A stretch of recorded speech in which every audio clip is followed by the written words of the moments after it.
ठीक है। सो एक सेंटेंस में जो है 5 गुण होने चाहिए। हेतु के जो है, कारण में जो है, हमने देखा था रीजन में जो है, रीजन में जो है 5 गुण होने चाहिए। ठीक है, ये 5 गुण को हम डिस्कस करेंगे अभी। पक्षधर्मता, सपक्षत्व, विपक्षत्व, अबाधित एंड अविरुद्ध। ठीक है, सो एक एक करके समझेंगे कि ये सब टर्म्स जो हैं, ये गुण हैं, कैरेक्टरिस्टिक्स है हेतु में। हेतु में ये क्या होते हैं, देखो हेतु का फिर से एक बार मीनिंग देखते हैं टिल एवरीबडी जॉइंस। सो हेतु मतलब होता है कारण। सो जब कारण, रीजन अपीयर होता है कि रीजन वास्तव में रीजन है, लेकिन रीजन वहां पर होता नहीं है। सो रीजन के ना होने से क्या अराइज होती है, रीजन के ना होने से फैलेसी अराइज होती है, और इसी फैलेसी को हम हेतुभाष कहते हैं। ठीक है, ओके। अब ये इम्पॉर्टेंट है क्योंकि यहाँ पर क्या हो रहा है ना कि यहाँ से क्वेश्चन एग्जाम में आया है। दिसंबर के शिफ्ट से टाइप्स ऑफ हेतुभाष में एक क्वेश्चन आया है बाधित या फिर नॉन इन्फ्रेंशियली कॉन्ट्रोडिक्टेड मिडल से। तो एक बार एक एक करके समझ के लेंगे। जब हम कहते हैं सव्य विचार, विरुद्ध, सत प्रतिपक्ष। Okay, now everybody had joined. So I was telling that from types of Hetubhash, there was a question in December 2019. So, and the question was from Badhit, non-inferentially contradicted middle. So pay some attention. Maybe one of these may come as a question to you. And this is a bit tricky. So pay some attention to understand the meaning.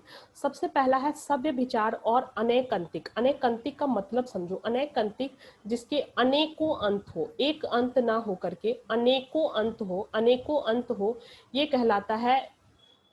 Nandini, what are you doing? So यहाँ पर क्या है, अनेकों अंत वाला कहलाता है अनैकंतिक या सव्य विचार। इसको एक एग्जाम्पल से समझो। फॉर एग्जाम्पल, एग्जाम्पल कहता है all bipeds are rational, all bipeds are rational, swan are biped. Swan को हम कहते हैं, स्वान जो है बाइपेड के अंदर में है, स्वान are biped, therefore swan are rational. Can we say that? No, not really, right? Swan may be rational, swan may not be rational. So if we say all bipeds are rational, swan is a biped. Biped मतलब somebody with a 2 leg. So जरूरी नहीं है कि जिसके पास भी 2 leg हो वो rational हो जाए, right? सो यही जो है एक तरीके का फैलेसी हो गया। सो सव्य विचार मतलब क्या हो गया, irregular middle. When the middle term is not invariably related to the major term, the conclusion may likely to be false. Okay, so this was your सव्य विचार। सेकंड कहता है विरुद्ध। विरुद्ध मतलब होता है कॉन्ट्राडिक्टरी मिडिल। कॉन्ट्राडिक्टरी मतलब मिडिल मतलब जहां पर जो है कॉन्ट्राडिक्शन हो। when the middle term is not related to major term but to its contradictory. How? Let's see through example. For example, if we are saying that air is heavy because it is empty, हम कह रहे हैं कि हवा भारी है क्योंकि हवा जो है वो खाली है। तो यहाँ ये दोनों विरोधाभास है, कॉन्ट्रडिक्शन है, right? So the middle term empty is actually disapproving the heaviness of air. So this is the meaning of विरुद्ध। Middle term is not related to the major term but to its contradictory, this fallacy arises. Next है आपका सत प्रतिपक्ष। सत प्रतिपक्ष इनफरेंशियली contradicted middle. अब यहाँ पे क्या कहता है, when the conclusion can be contradicted by another middle term justifying the opposition of this conclusion, this fallacy arises. So sat pratipaksha. So let's look through an example. One infers that the mountain has fire because it has smoke.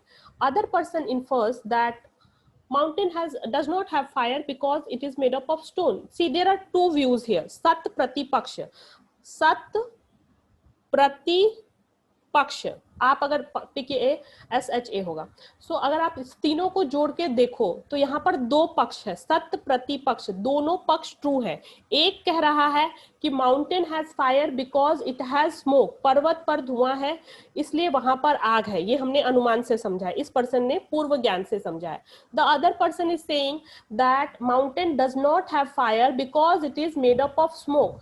सो दूसरा person क्या कह रहा है, mountain does not have fire क्योंकि वह तो है जो स्मोक पत्थर का बना है, तो पत्थर की प्रवृत्ति नहीं होती है आग का लगाना। सो दोनों पक्ष आपस में सही है, सत्य प्रतिपक्ष, दोनों पक्ष जो है वो आपस में सही है, right? One is inferring that the mountain has fire because it has smoke. The other person infers that the mountain does not have fire because it is made of smoke. समझ में आया, सत प्रतिपक्ष। Next is your unproved middle, असिद्ध। असिद्ध क्या कहता है, the fallacy arises when the middle term has not been proven by the premises such a fallacy takes place. How? Let's look through one example. Unproved middle term की बात की जा रही है। एग्जाम्पल कहता है स्काई लोटस जो है वो फ्रैग्नेंट है, स्काई लोटस में खुशबू होती है because it has lotusness, is it like a natural lotus. अब एक्चुअली में देखा जाए तो the middle term of the agreement is yet to be prove, we do not know the existence of sky lotus. आपने आज तक सुना है, मैंने तो पहली बार सुना है स्काई लोटस होता क्या है। सो स्काई लोटस अगर एग्जिस्ट ही नहीं करता है, अगर मिडिल टर्म को हम प्रूव ही नहीं कर सकते हैं, so the then it is the example of we are yet to establish the existence of sky lotus, that is the unproved middle term. The fallacy arises when the middle term has not been proven in the premises such a fallacy takes place. ठीक है, थोड़े से typical term से थोड़ा सा time लगेगा आपको recall करने में, but since we have to cover more so I am speeding up. If you want me to repeat you can ask me. ठीक है, लास्ट वन इज बाधित और नॉन इन्फरेंशियली कॉन्ट्रडिक्टेड टर्म। इसका क्या मतलब है, when the conclusion brought about the middle term is disapproved by some other प्रमाण। जब हम कंक्लूजन लाते हैं मिडिल टर्म से, उसको कोई और प्रमाण जो है डिसअप्रूव करता है। यहाँ से क्वेश्चन आया है और ये क्वेश्चन दोबारा भी आ सकता है क्योंकि ये बहुत क्लासिक क्वेश्चन है, ध्यान से समझो इस एग्जाम्पल को।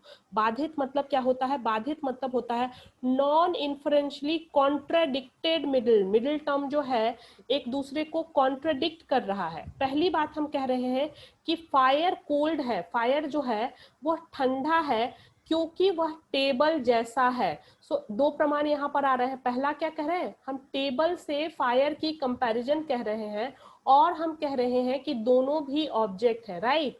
सो फायर ठंडा है क्योंकि वह टेबल जैसा एक तत्व है, और तत्व की प्रवृत्ति होती है कि ठंडा होना। ठीक है, कोई भी टेबल ठंडा है इसलिए फायर ठंडा है। क्यों ठंडा है, क्योंकि दोनों ही तत्व है।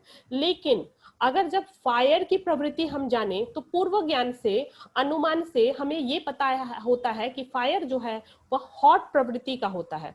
सो यही कहता है coldness of fire is disproved by prior knowledge, that is anumana. By anumana we know that the fire is of hot nature, and when we are trying to compare, fire is like table so it should be cold. So then these are both contradictory, बाधित, या फिर इसको हम क्या कहते हैं, बाधित का एक और नाम क्या है, non influentially contradicted middle. When I show you this question you will get it. Okay, so this was basic of your हेतुभाष हमने देखा। ठीक है, just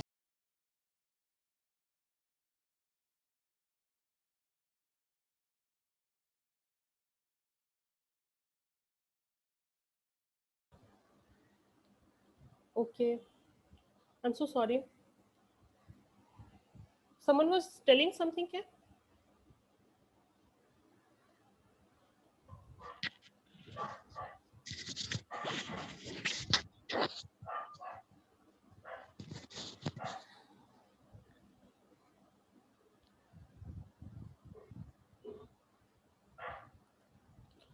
ओके, हितभाष क्लियर है, कोई डाउट है हितभाष में? मैं लेती हूँ थोड़े टाइम बाद, जब हम क्वेश्चंस करेंगे तो और भी ज्यादा क्लैरिटी मिलेगी। हमने एक ओवरव्यू देख लिया। अब हम बात कर रहे हैं last topic which is your व्याप्ति। ठीक है, व्याप्ति कवर करने के बाद जितना क्वेश्चंस हो पाएगा हम उसको कवर करेंगे। तो व्याप्ति को ध्यान से करना है क्योंकि व्याप्ति जो है सिलेबस में मेंशन है, स्पेशली अनुमान का प्राण है व्याप्ति।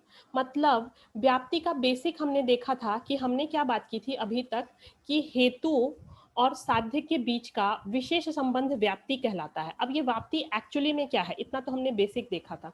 Let's recall the example. हमने क्या कहा था, पर्वत पर आग है क्योंकि वहां धुआं है। ठीक है, और हमने जो है कुछ major terms, middle term, minor term देखा था। हमने देखा था मिडिल टर्म, धुएं को देखकर हमने ये अनुमान लगाया कि पर्वत पर आग है।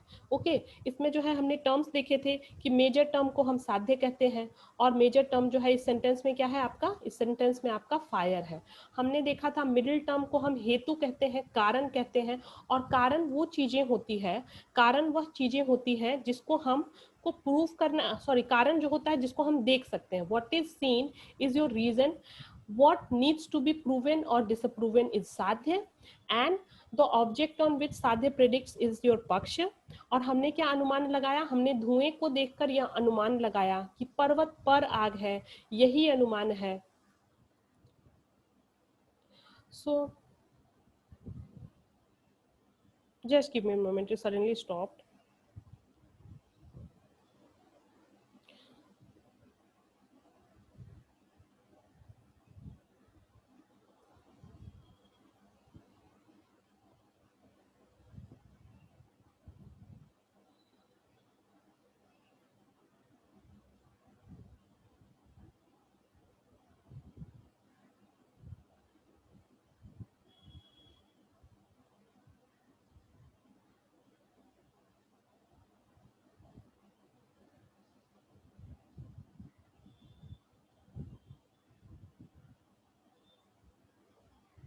सो हम बात कर रहे थे जिसको हम देख सकते हैं वह क्या है, हेतु है, कारण है।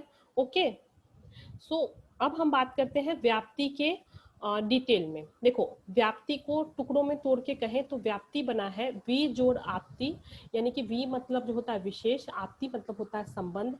तो हेतु और साध्य के बीच का विशेष संबंध व्याप्ति कहलाता है। और यह संबंध कैसा होना चाहिए, ध्यान देना, यह संबंध बिना किसी कंस्टेंट कंडीशन के होना चाहिए, अनकंडीशनल होना चाहिए। ओके, और कांस्टेंट कॉन्कॉमिटेंस रिलेशन का होना चाहिए। देखो, व्याप्ति से 2 बार क्वेश्चन आया है, जून 2019 में भी व्याप्ति का क्वेश्चन था और दिसंबर 2019 में भी व्याप्ति से क्वेश्चन आया है। सो जब क्वेश्चंस करेंगे तो आपको बिल्कुल क्लियर आइडिया हो जाएगा कि ये ऐसे क्वेश्चंस कैसे आते हैं व्याप्ति से। सो व्याप्ति क्या है, अनकंडीशनल, ये वर्ड एकदम आप स्टार लगा लो क्योंकि 2 बार आया है, तो who knows, the third time also if you guys are lucky it comes the same question and same question is repeated. So it is defined as unconditional constant concomitance relation between vyapya and व्यापक। सो व्याप्य क्या होता है, the pervaded, and व्यापक क्या होता है आपका, द परवेडर। एग्जाम्पल इसको जो है आप हम समझेंगे। देखो, एग्जाम्पल समझने से पहले देखो कुछ टर्म्स हैं उसका मीनिंग क्लियर करते हैं तो व्याप्ति के डेफिनेशन और भी ज्यादा क्लियर होगी। जब हम कहते हैं व्याप्ति का रिलेशनशिप जो है, यानी कि हेतु और साध्य का, यानी कि हेतु और साध्य का हमने क्या देखा था, स्मोक और हिल का। सो हेतु और साध्य का रिलेशनशिप है, यह हम कह रहे हैं नियत सहचर्य है। नियत सहचर्य मतलब हमेशा ही, नियत मतलब सतत, हमेशा ही साथ रहने वाला। जहां जहां धुआं है वहां वहां आग है। सहचर्य मतलब को एग्जिस्टेंस, जहां जहां धुआं है धुएं के साथ आग का को एग्जिस्टेंस करना। देखो, ये कोएग्जिस्टेंस करे ये जरूरी नहीं है, लेकिन हम कह रहे हैं धुएं के साथ आग का कोएग्जिस्टेंस करना क्या कहलाता है, व्याप्ति कहलाता है। और हेतु और साध्य का जो विशेष संबंध है ना, ये अनुपौधिक भी है। अनुपौधिक मतलब अनकंडीशनल, अनकंडीशनल मतलब यहाँ पे कंडीशन नहीं होना चाहिए। अगर रिवर्स की बात करें, जहां जहां आग है वहां वहां धुआं है, ऐसा जरूरी नहीं है, राइट। हमने एग्जांपल देखा फायरबॉल में, ये जरूरी नहीं है, आग तो है लेकिन धुआं नहीं है। लेकिन आग और धुआं के बीच में अगर विशेष संबंध है तभी वह व्याप्ति कहलाता है, ठीक है। एक और टर्म है सार्वभौमिक। सार्वभौमिक मतलब something which is universally available. So अब आते हैं व्याप्ति की डिफिनेशन पे। व्याप्ति का डिफिनेशन कहता है व्याप्ति का, व्याप्ति इज डिफाइंड एज अनकंडीशनल, जहां जहां धुआं है वहां वहां आग है। अनकंडीशनल, अनकंडीशनल यानी कि कोई भी कंडीशन नहीं होना चाहिए। एंड कांस्टेंट कॉन्कॉमिटेंस, कांस्टेंट कॉमिटेंस मतलब सहचर्य या फिर को एग्जिस्टेंस, हमेशा ही एक साथ रहने वाला। धुआं के साथ अगर हमेशा ही आग रहेगा तो ये कैसा रिलेशनशिप हो जाएगा, ये आपका जो है व्याप्ति का रिलेशनशिप हो जाएगा। सो व्याप्ति कहने का मतलब एक यूनिवर्सल स्टेटमेंट है जो कि कैसा रिलेशनशिप एक्सिस्ट जो है दोनों के बीच में, नियत सहचर्य, आग और धुएं के साथ हमेशा रहने वाला कांस्टेंट कॉन्कॉमिटेंस का रिलेशनशिप। किसके बीच में, हेतु और साध्य के बीच में। हमने देखा था हेतु और साध्य के बीच का विशेष संबंध को हमने व्याप्ति कहा था। तो हेतु और साध्य के बीच का जो संबंध है, नंबर 1 नियत सहचर्य, हमेशा साथ में रहने वाला है, ठीक है। नंबर 2 सहचर्य का मतलब हमने क्या देखा, सहचर्य मतलब जो हमेशा ही साथ में रहेगा। इनवेरिएबल रिलेशन है, मतलब यहाँ पे कोई कंडीशन नहीं है, दोनों जहां जहां धुआं है वहां वहां आग है, ये इनवेरिएबल रिलेशनशिप है। और हम इस संबंध को कब कब पॉसिबल होगा, जब अनुपौधिक संबंध की हमने बात की थी। यहाँ पर क्या है, मतलब कोई कंडीशन नहीं होना चाहिए, ठीक है। सो ये था आपका बेसिक ऑफ व्याप्ति, इसको हम और भी डिस्कशन करेंगे एक बार जब हम वो पर्टिकुलर क्वेश्चन देखेंगे। व्याप्ति का टाइप्स देखो, एक है आपका विषम व्याप्ति और सम व्याप्ति। अगर हम कहते हैं जहां जहां धुआं है वहां वहां आग है, सो आग क्या हो गया, अनइक्वल एक्सटेंशन का रिलेशनशिप है, ये क्या है, बड़ा टर्म है। लेकिन जब हमने फायर बॉल का एग्जाम्पल लिया था तो फायर बॉल में हमने देखा था कि आग तो था लेकिन धुआं नहीं थी, राइट। सो जब दोनों के बीच में क्षेत्र के आधार पर यदि हम बात करें, स्मोक इज स्मॉलर, व्यापक इज स्मॉलर एंड व्याप्त इज लार्जर। सो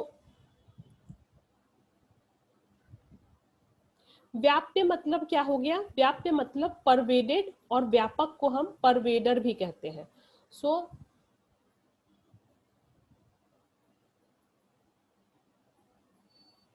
ये टर्म ले लेना।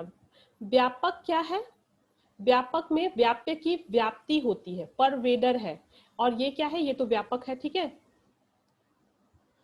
सेकेंड जो क्लासिफिकेशन वो है आपका समान आधार का। हमने बात की थी थोड़े टाइम पहले, जिसका हमें नाम पता है उसको हम जानते हैं, और जिसको हम जानते हैं उसका नाम पता है। तो व्यापक और व्याप्य अगर दोनों इक्वल हो, जिसका हमको नाम पता है उसको हम जानते हैं, और जिसको हम जानते हैं उसका हमको नाम पता है, तो ये कैसा रिलेशनशिप है, ये है रिलेशनशिप इक्वल एग्जिस्टेंस का।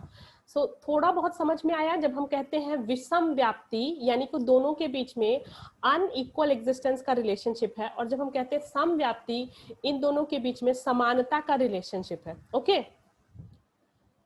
Hope you guys got basic of व्याप्ति। देखो डायरेक्ट क्वेश्चन यहाँ पर आया है, इन्फरेंस अनुमान इज इन इंडियन लॉजिक 2019 का क्वेश्चन है, is rooted in variable concomitance between the major term and minor term. ठीक है, सो इस पे हम थोड़ा सा डिस्कशन करेंगे, पहले कुछ और क्वेश्चंस भी आपके साथ डिस्कस कर लेते हैं। तो बेसिक समझा, shall we move on to questions now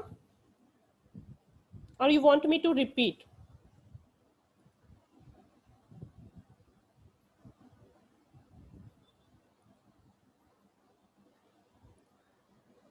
इसमें स्क्रीन विजिबल क्या? Yes ma'am, yes ma'am.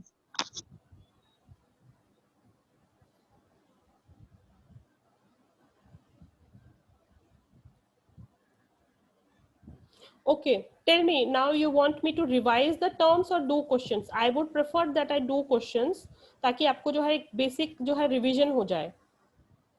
Tell me two options quickly. Questions, Mehnoor is saying questions.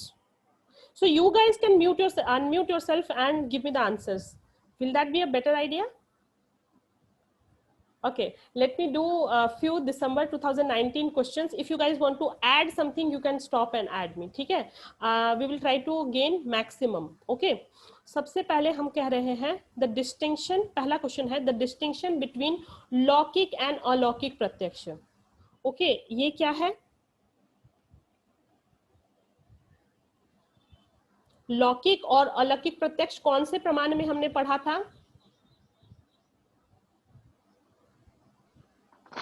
Perception. प्रत्यक्ष, right, quickly we will do. So प्रत्यक्ष is the right answer. So यहाँ पर ये जो है division आप देखो, प्रत्यक्ष के दो डिवीजन है, लौकिक और अलौकिक प्रत्यक्ष। अलौकिक में हमने ज्ञान लक्षण, सामान्य लक्षण और योगज की बात की थी, और हमने इसमें क्या देखा था, हमने इसमें बात की थी जो हमारे सेंसेस से हम परसीव कर सकते हैं। ठीक है, next question, which of the following प्रमाणास is used by classical Indian school of logic to prove the existence of God? क्या गॉड को हम देख सकते हैं? नहीं, राइट। सो ये तो हम जो है ये कर सकते हैं। अब इसका जो आंसर है, इंफरेंस। क्यों है इसका आंसर इंफरेंस? हमने जो है माइथोलॉजिकल स्टोरीज में सुन रखा है, पूर्व ज्ञान के आधार पर हमें पता है, हमें अपने मम्मी डैडी ने सुनाया है, अपने दादा दादी ने सुनाया है।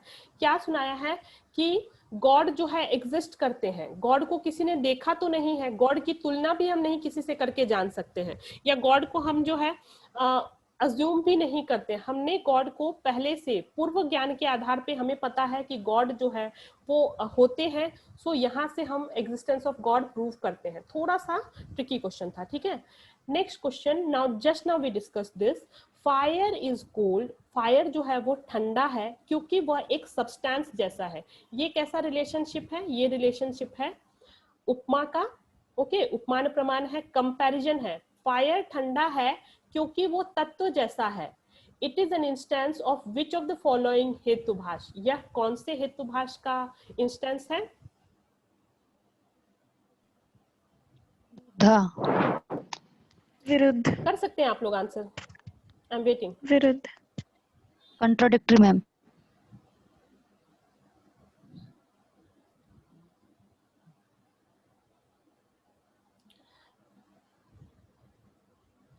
विरुद्ध में क्या होता है? Contradictory middle, right. यहाँ पर क्या है? Non influentially contradicted middle. देखो इसको हम एक बार रिवाइज करते हैं आपके साथ। अब रिवाइज करोगे तो अब जो है आपको ज्यादा क्लियर होगा। जब हम कह रहे हैं बाधित, मतलब when the conclusion is brought about by the middle term is disproved by some other प्रमाण। जबकि आपने क्या बोला? विरुद्ध। विरुद्ध में जो है middle term is not related to the major term but to its contradictory. देखो बाधित को समझो। बाधित में क्या है? विरुद्ध में हमने क्या देखा था? विरुद्ध में हमने एग्जाम्पल देखा था कि हवा जो है भारी है क्योंकि हवा हल्की है, ठीक है। सो यहाँ पे कॉन्ट्रडिक्शन हो रहा था, मिडिल टर्म एक्चुअली डिसअप्रूव कर रहा था, ठीक है। कॉन्ट्रडिक्टरी अभी समझा। जबकि एग्जाम्पल में कहता है बाधित which is non influentially middle term, मतलब हमने क्या देखा कि हमने पहले से देखा हुआ है कि फायर की प्रवृत्ति पूर्व ज्ञान के अनुसार हमें पता है, अनुमान के अनुसार हमने पता है कि फायर की प्रवृत्ति कैसी होती है? ठंडी होती है। लेकिन अभी हम फायर की तुलना किससे कर रहे हैं? हम फायर की उपमा दे रहे हैं सब्सटेंस से, किसी तत्व से, और तत्व की प्रवृत्ति होती है कि वो जो है वह कोल्ड होती है। तो ऐसा जो रिलेशनशिप है ये नॉन इन्फ्लुएंशियली कॉन्ट्रडिक्टेड मिडल है। नॉन इन्फ्लुएंशियली कॉन्ट्रडिक्टेड मिडल कहता है कि when the conclusion is brought about by the middle term and it is disproved by some other प्रमाण। पहले जो हमने प्रमाण पढ़ा था, अनुमान पढ़ा था, उसके हिसाब से हमें पता था कि फायर तो गर्म होती है, लेकिन अभी जो प्रमाण हम तुलना कर रहे हैं which is because it is a substance, हम सब्सटेंस से तुलना कर रहे हैं। तो अभी क्लियर हुआ व्हाई इट इज बाधित, non influentially contradicted Yes, ma'am. Middle term. Okay, so please revise all of this. This is a typical question, but अभी आपको अगर ये सारी चीजें क्लियर है, एग्जांपल्स हमने मेंशन की है कि मैं थम्स अप, अगर ये चीज अभी ये एग्जांपल जो है, ये जो क्वेश्चन हमने डिस्कस किया वो आपको क्लियर हुआ तो।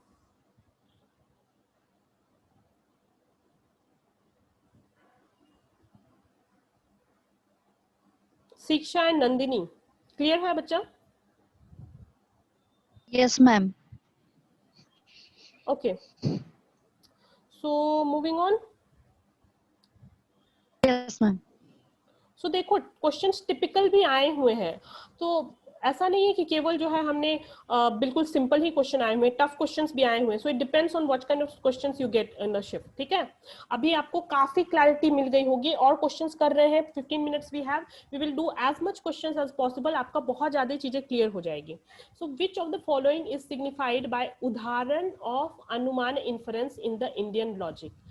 ओके, उदाहरण ऑफ अनुमान inference in the Indian logic. देखो इसको ना पहले आप एक चीज पहले समझो कि ये क्वेश्चन आ कहाँ से रहा है। हमने देखा था अनुमान इन्फ्रेंस में, हमने क्या देखा था? अनुमान मतलब हमने देखा था अनुमान, पूर्व ज्ञान के आधार पर पाया जाने वाला ज्ञान अनुमान था, राइट। और इसके बाद हमने ये टर्म्स देखे थे, हमने इसकी रिवीजन की थी, ठीक है।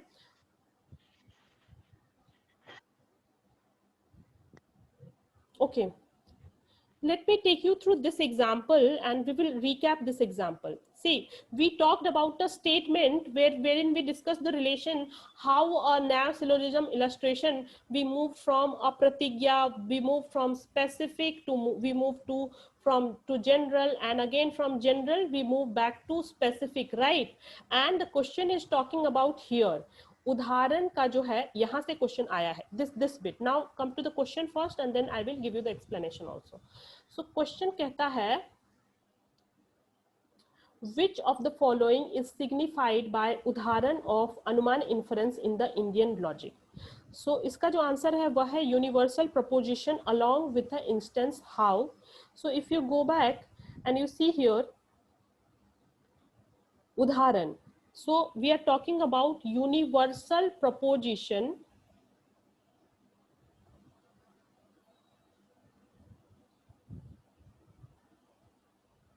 along with a instance. Instance is your example. Let's understand it a bit more. Question में क्या ये पूरा इलस्ट्रेशन क्या था? सबसे पहले हमने बात की थी एक पर्टिकुलर स्टेटमेंट की, the mountain has fire, why? Because it has smoke, and we gave it through an example that wherever there is smoke there is fire. For example, chimney में जो है धुएं के साथ आग है, चूल्हे में जो है धुएं के साथ आग है. इसीलिए जब हमने पर्वत पर धुआं देखा तो हमने क्या अनुमान लगा लिया कि आग है. सो ये था, हमने कहाँ से मूव किया? हमने मूव किया है, हमने किसकी बात की है? यूनिवर्सलिटी की बात की है. हमने बात की कि जहां जहां धुआं होता है वहां वहां आग होता है. ये उदाहरण क्या है? ये उदाहरण है यूनिवर्सल प्रपोजिशन की बात की है. चिमनी में धुएं के साथ आग है, पर्वत में धुएं के साथ आग है, इसीलिए जो है चिमनी में धुएं के साथ आग है, इसीलिए पर्वत पर धुएं के साथ आग है. दिल्ली में धुएं के साथ आग थी तो न्यूयॉर्क में भी जो है धुएं के साथ आग थी. तो अब ये एग्जांपल क्लियर हुआ. Coming back to the question, let's read it again together. Question कहता है which of the following is signified by उदाहरण ऑफ अनुमान inference in the Indian logic. So getting it why it is universal proposition along with the instance. Clear हुआ ये point? Yes, ma'am. Typical Yes, question ma'am. था, थोड़ा सा tough question था इस level का. ठीक है, ओके. अगर इतने डेप्थ में आपने नहीं पढ़ा होगा, और मैं आज भी कह सकती हूँ कि इतने डेप्थ में पूरे इंडिया में आपको कोई भी एजुकेटर नहीं पढ़ाता होगा, specially this subject. And I will not talk about people who just copy and do it. So next question. The term paksha according to Indian School of Logic refers to which? Now this is pretty simple question. I expect everyone to answer this question. पक्ष किस term को कहते हैं? अभी तक we have been talking Major. from 1.5 hours कि पक्ष किसको कहते हैं. अब हाँ, आप minor term, minor term. term, minor term. Unmute करके बता दे तो हम जल्दी जल्दी कर पाएंगे. Minor term, ma'am. Minor. साध्य. Minor पक्ष क्या term, है? ma'am. Major term, minor term, middle term, Minor term. Unidentified. Minor Minor, term, minor, ma'am. minor. Good. So now we move to next question. Minor term is the answer. Which of the following is not a necessary step? Okay, who did not answer? Vijita ma'am has not answered. Which of the following? Vidhu has not answered. Which of the following is not a necessary step when you present argument based on inference before others according to classical school of logic? What is the question asking? Which of the following is not a necessary step? So remember again that 5 point which we discussed right from Pratijina. We spoke about Pratigya, we spoke about reason, we spoke about this hierarchy. This is basically talking about. So here we spoke about Pratigya, we spoke about Hetu, we spoke about Udharan, we spoke about Upnay, we spoke about Nigman. So question कहता है which of the following is not a necessary step when you present argument based on inference before others. ठीक है, तो इनमें से कौन सा step नहीं है बताएं?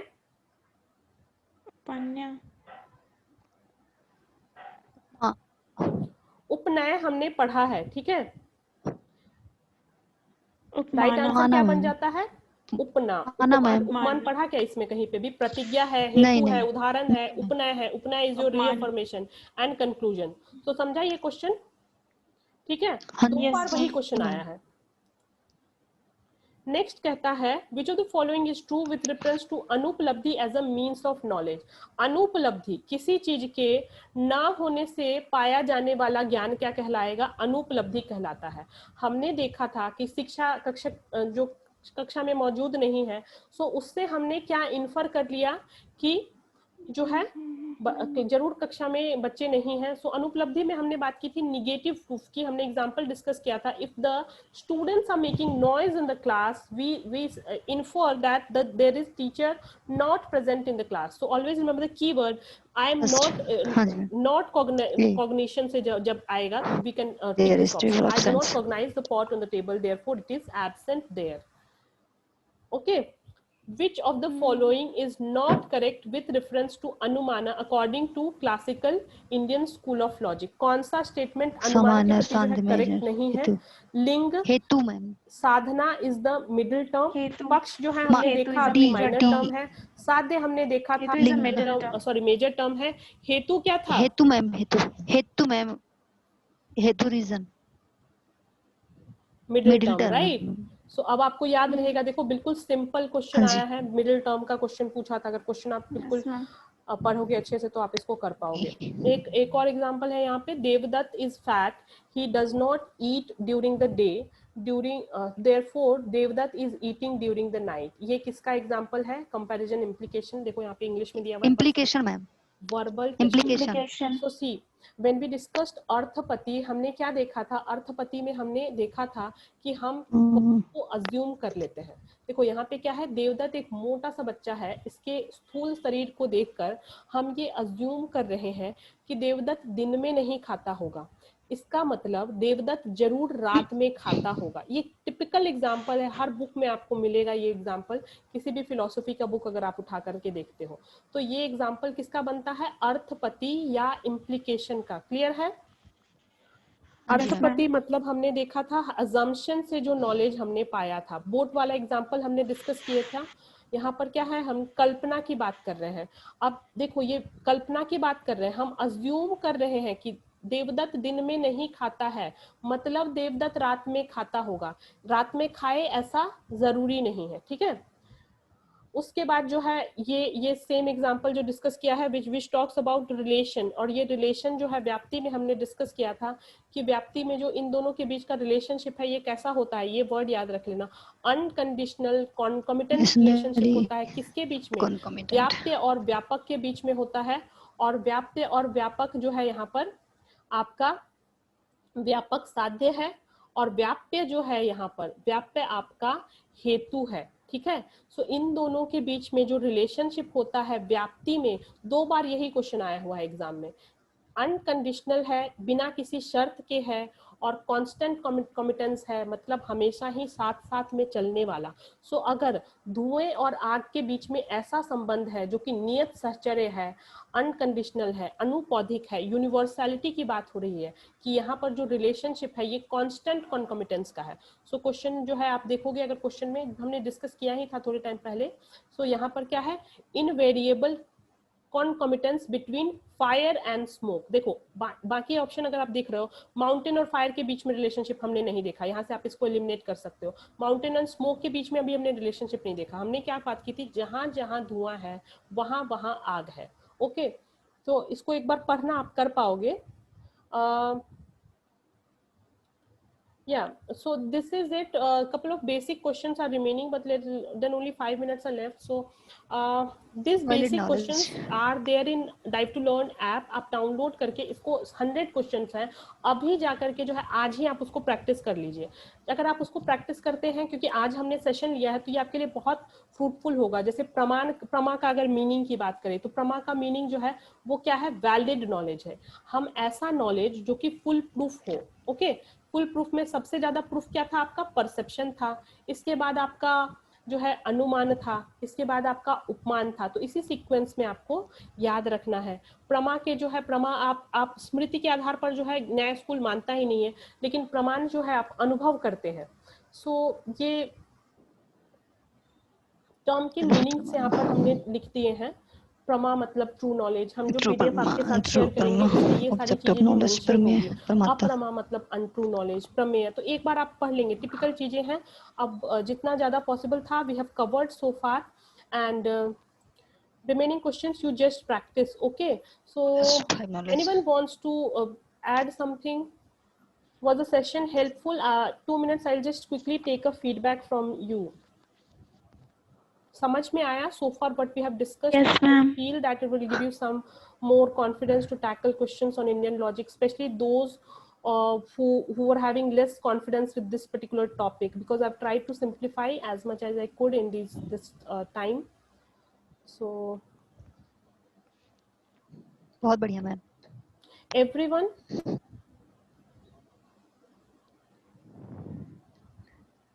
हाँ मैम समझ आ गया सब। Shiksha, Supriya, yes ma'am. Ma'am Mehnoor, समझ में आया आप सबको? Give me a Yes, thumbs ma'am. Up अगर सबको समझ में आया। Yes ma'am, Vidhu, yes ma'am. Yes ma'am, बहुत बढ़िया क्लास।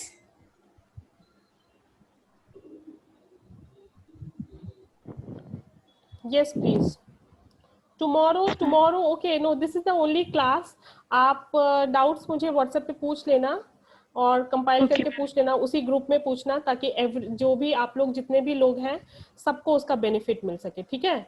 इंडिविजुअली मत Okay, ma'am. पूछना, I am seriously so packed that मैं नहीं कर पाती हूँ आंसर, ठीक है? ग्रुप में पूछ लेना, मैं डाउट आंसर कर दूंगी, पीडीएफ भी मैं ग्रुप में आप लोगों को शेयर कर दूंगी। ओके, मैम वीडियो भी शेयर आज कर ही देना। ऐप में जो है जाकर के 100 क्वेश्चंस खुद से कर लेना, क्योंकि मैं बताऊंगी तो मुझे तो, मैंने ये चीजें जो है, I can be biased right, because मैंने बहुत बार यही एग्जाम दिया है, so at times I tend to be very much, I do it things at a speed, so that is one of the drawbacks जो हो जाता है क्लास में। couple of more questions, we have 3 minutes, थोड़े questions हम और ले लेते हैं। Okay, knowledge via perception deals with 5 senses, इसमें समझाने जैसा कोई नहीं, कुछ नहीं है। प्रमा मतलब ट्रू नॉलेज की बात कर रहे हैं, ठीक? विच of the following is a mediate प्रमाणक। मीडिएट प्रमाणक मतलब क्या होता है? जो बीच का प्रमाण होता है। इन्फरेंस, इसको मीडिएट प्रमाणक क्यों कहते हैं, इस मीनिंग को समझो।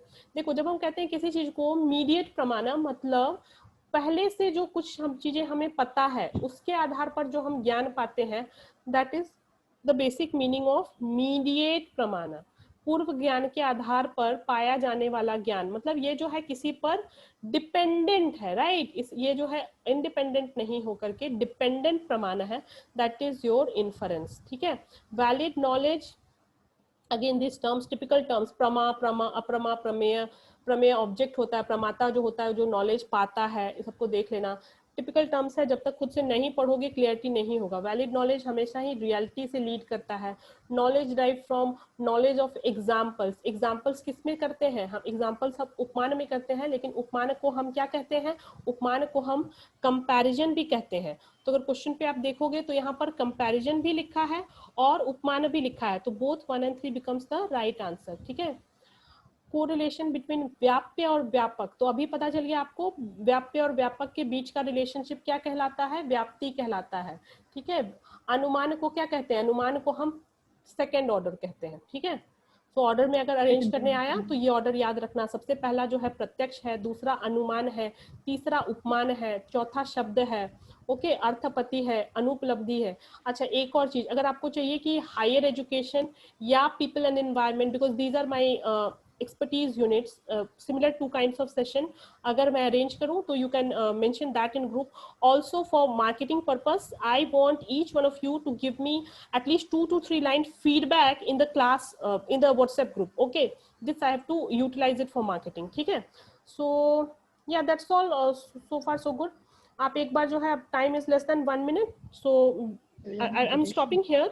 आप लोग जो है यहाँ पर जाकर के ऐप में जरूर देख लो, ठीक है? और मुझे फीडबैक दे देना ग्रुप में। Everybody has to give feedback without fail, okay? So if you guys agree, then I can come up with another session for higher education or people and environment, anything of paper 1 or research or teaching, whichever topic। Ma'am एक 5 question का क्या होगा? Power of meditation. 2 hours is the maximum time, ठीक है? इससे ज्यादा मैं नहीं ले सकती हूँ। And all the best to those who have ma'am the 5 first question का क्या papers. होगा? I believe आंसर क्या Nandini है? has first, okay? And okay ma'am. WhatsApp पे मैं हमेशा ही अवेलेबल हूँ। व्हाट्सएप पे आप मुझे कभी भी मैसेज कर देना, okay? Please do not call me, most of the time I you may find me disconnecting the calls, okay?